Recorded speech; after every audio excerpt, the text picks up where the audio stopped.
노후 불량 건축물 비율이요 무려 85%예요. 이런 지역이 사실 도심에 있는 지역들도 있거든요.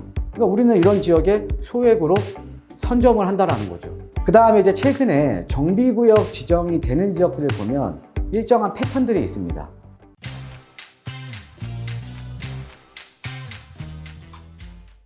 예, 안녕하십니까 시청자 여러분. 부동산 성공투자 정창래입니다. 자, 이번 주 강의 시간은요, 소액 투자와 관련된 내용이거든요. 자, 최근에 보면 서울시에서 이제 모아타운 공고라던가 아니면 역세권 시프트라던가 신속 통합 계획이라던가 이제 공모를 많이 하고 있잖아요. 예, 그런데 어떤 이 지역을 이제 선정을 할 때도 아무 지역이나 이렇게 지정이 되는 게 아니고 지정 가능성이 높은 지역들이 따로 있거든요. 우리가 이제 법적인 요건도 이제 살펴보셔야 되는 거고요. 법적인 요건에 맞아도 빠른 시일 내에 지금 지정 가능성이 있느냐, 이것도 상당히 좀 중요한 거거든요. 예, 그래서 앞으로 이제 신규로 정비사업자들이 많이 지정이 될 겁니다. 그래서 그런 쪽에 좀 선점해서 지금 투자를 하시려는 분들 같은 경우, 아파트를 좀 받기를 원하시는 분들은요, 투자하시기 전에 이거 꼭 시청하시고 투자하세요. 예. 그럼 본격적으로 한번 시작하도록 하겠습니다. 자, 지금 이제 재개발 지금 전성기입니다. 특히나 이런 개발 가능성이 높은 지역이나 초기 재개발 지역들은 계속적으로 좀 지분 가격이 많이 오르고 있죠. 실례로 우리가 용산 같은 지역이라던가 자양동 같은 지역이라던가 이런 지역들 같은 경우는 지금 지정된 지역들은 크게 지금 가격이 올랐죠. 그렇죠? 지정된 지역들은. 그리고 우리가 신통이라던가 이런 모아타운이라던가 역세권 시프트라던가 이런 데서 후보지로 들어갔다가 떨어진 지역들. 보통 일반적으로는 가격이 떨어져 줘야 될 거 아니에요. 그렇죠? 근데 가격이 떨어지지 않고 이런 지역들도 가격이 올라 버립니다. 왜? 매년 공모를 하니까. 이런 기대감 때문에 가격이 올라 버린다는 거죠. 그래서 여러분들 이런 개발 가능성이 높은 지역에 소액으로 투자를 할 거면 이런 동의서 진구라던가 이런 얘기가 나오기 이전에 먼저 선점해서 투자하시는 게 지금은 상당히 중요합니다. 선점해서 투자하면 당연히 우리가 상대적으로 소액 투자가 가능하다라는 거죠. 그래서 이게 상당히 중요한 내용이니까 한번 이제 보시면 여러분들께 좀 많은 도움이 되실 겁니다. 자, 일단은 지금 재개발 전성기죠. 신규 정비구역 지정을 지금 확대를 시켜줘야 되니까. 그러니까 8.16 부동산 대책에 나온 것처럼 지금 그러니까 서울 도심의 주택 공급을 확대시켜주기 위해서는 땅이 없잖아요. 그럼 당연히 이 정비구역 지정을 지금 확대를 시켜줘야겠죠. 그렇죠? 지정을 많이 해줘야겠죠. 자, 그런데 그래서 5년간 서울에 10만 원을 지금 추가적으로 지금 공급을 해준다는 내용입니다. 그만큼 지금 계속적으로 모아타운이니 신속통합계획이니 계속적으로 지금 공모도 하고 있고 또 이제 주민 제한도 계속 받고 있고 이런 상황이잖아요. 그죠? 중요한 건 어떤 지역이 정비사업 지정 가능성이 이제 클 것인가. 이거에 대한 이제 생각을 한번 해보셔야 된다는 거죠. 보통 일반적으로 지금 투자하시는 분들을 제가 상담을 해보면요.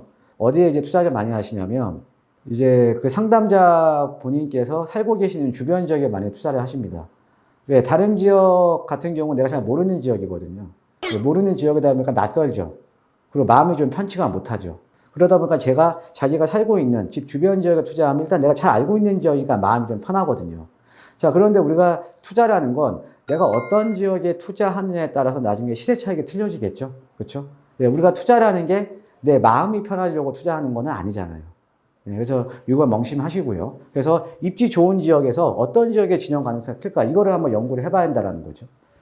자, 서울시의 3대 정비사업은, 지금 서울시에서 밀어주고 있는 3대 정비사업은요, 신속통합기획. 여러분들 많이 들어보셨죠? 예, 그러니까 이게 보면 이게 민간 재개발입니다.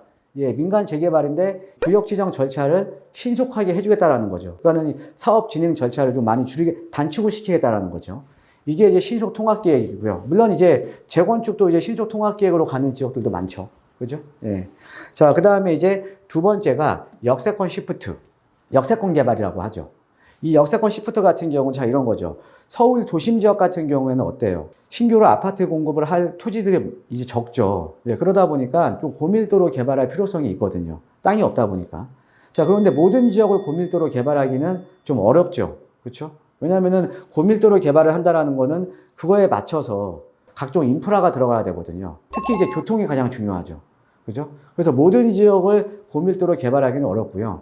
우리가 교통에 대한 인프라가 좋은 역세권 지역에는 고밀도로 개발을 하더라도 지하철을 많이 이용을 할 거 아닙니까? 그래서 이 역세권 시프트 같은 경우에는 용도 지역을 상향을 해주면서 고밀도로 개발하는 게 역세권 시프트입니다. 그래서 이런 이 역세권 시프트 사업 같은 경우는 고밀도로 개발을 하는 거 어때요? 사업성이 상당히 좋죠. 사업성이.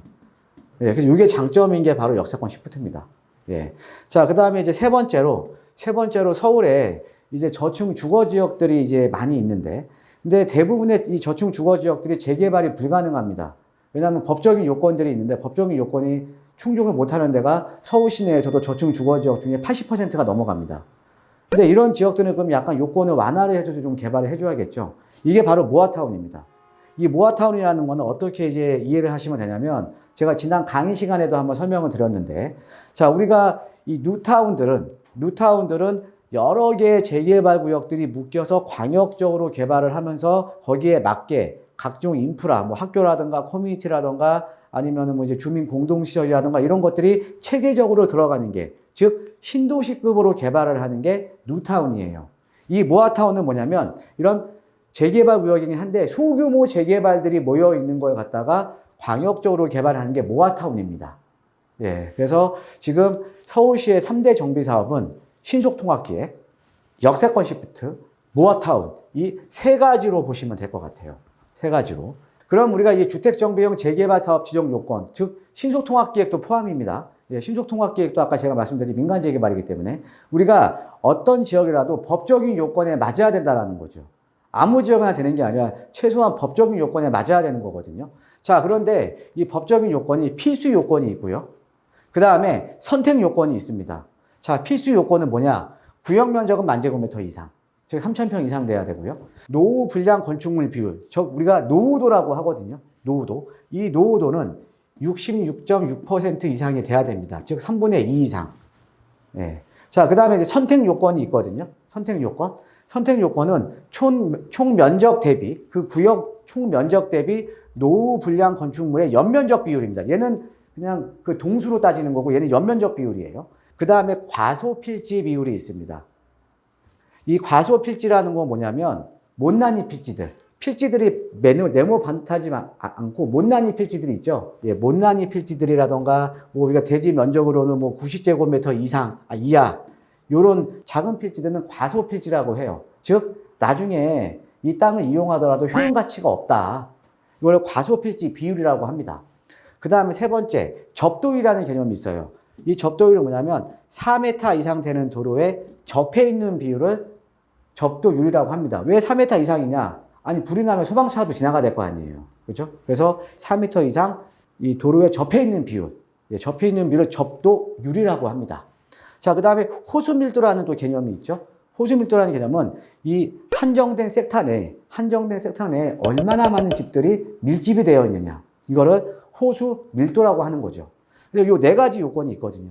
좀 더 자세하게 한번 들어가 보면, 이 필수 요건은 노후도 동수로 따지는데 3분의 2 이상이 돼야 되고, 그 다음에 면적은 10,000제곱미터 이상. 얘는요, 무조건 필수적으로 충족을 해줘야 된다는 거죠.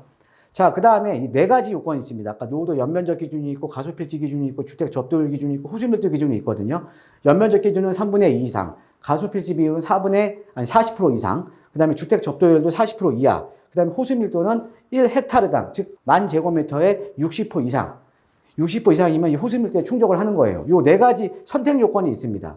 이 선택 요건은요, 여기에서 한 개만 맞으면 되는 거예요. 필수 요건은 무조건 충족을 해줘야 되는 거고, 선택 요건은 하나만 충족을 해주면 된다. 그런 법적인 요건에 맞는 겁니다. 그러니까 우리는 지역을 찾더라도 이런 법적인 요건에 맞는 지역을 찾아야 되는 거예요. 예. 자, 이게 일반적인 이제 우리가 민간 재개발할 때, 그러니까 주택 정비형 재개발을 할 때 그 쓸 수 있는 요건이고요. 자, 그 다음에 역세권 시프트.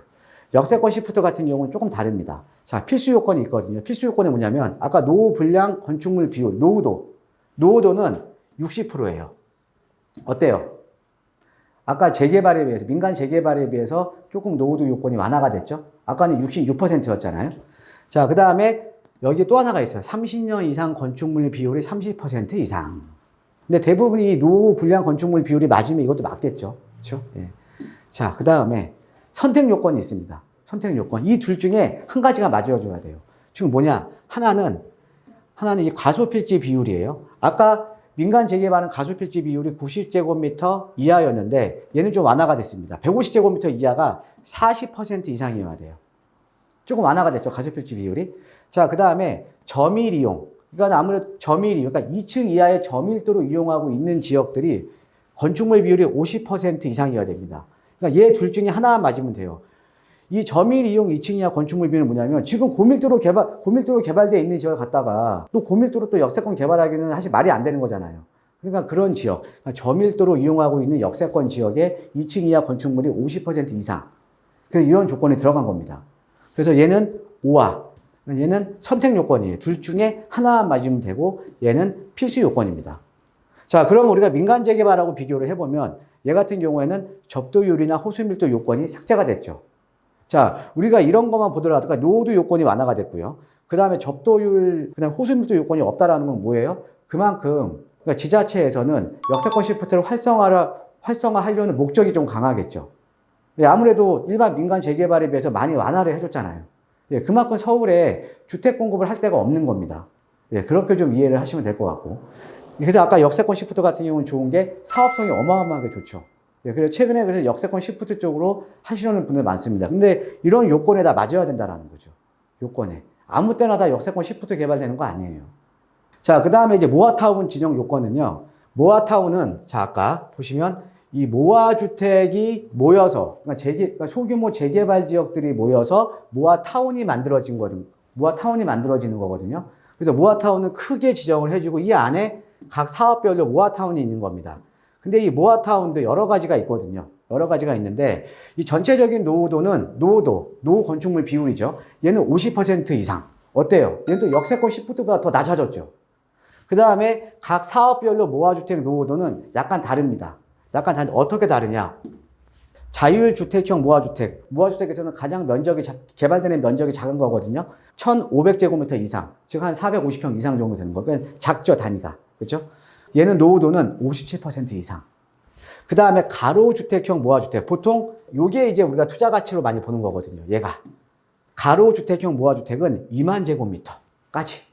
넓죠? 2만 제곱미터 6,000평이니까 우리가 세대수로 따지면 거의 한 500세대 이상 나오는 거죠. 노후 불량 건축물, 노후도 비율은 57% 이상. 예, 그 다음에 소규모 재건축형 모아주택. 얘는 10,000제곱미터 미만. 근데 얘는 아무래도 재건축이 들어가니까 67% 이상. 아까 재개발이랑 똑같죠? 자, 그 다음에 소규모 재개발 모아주택은 이제 5,000제곱미터 미만인데 얘도 똑같이 67% 이상입니다.